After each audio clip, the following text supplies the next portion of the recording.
Hey everyone, today we're diving into the story of Gift Ostallos Siziba, a name that's been making waves in Zimbabwean politics. Is he the change Zimbabwe needs? Let's find out. Gift Ostallos. Siziba is no ordinary political figure. He's been at the forefront of the Citizens Coalition for Change, or CCC, a movement that aims to reshape Zimbabwe's political landscape.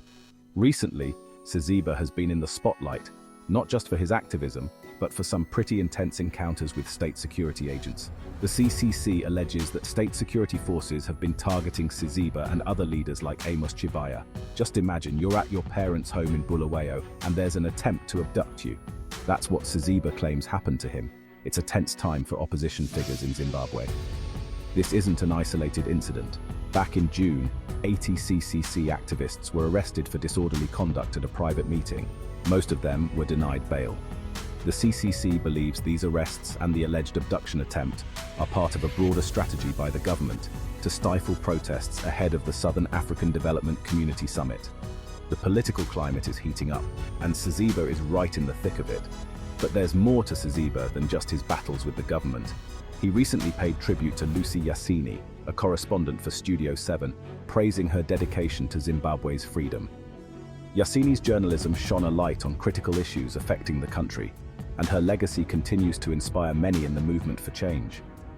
Siziba's recognition of her work highlights the power of journalism in the fight for justice. Siziba isn't just focused on Zimbabwe, he's shown solidarity with neighboring countries too. Recently, he expressed deep sorrow over the passing of Malawi's Vice President, Dr. Saulos Klaus Chilima.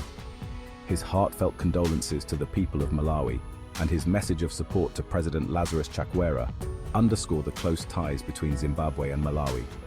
Siziba's gesture reflects a broader sense of regional unity and support. So, what does all this mean for Zimbabwe? Siziba's actions and words resonate with many who are yearning for change. He's meeting with activists and African leaders, strategizing for a brighter future. His energy and dedication are palpable, and they spark hope among those who believe in the potential for a new Zimbabwe. As Siziba continues his journey, he embodies the spirit of Zimbabweans who love their country and refuse to give up. They are beacons of patriotism, striving for a better tomorrow. The question remains, is Ostallos Siziba the change Zimbabwe needs? Only time will tell, but one thing's for sure, he's not backing down. Thanks for tuning in. Don't forget to like, comment, and subscribe for more insights into the people shaping our world today. Until next time, stay informed and stay inspired.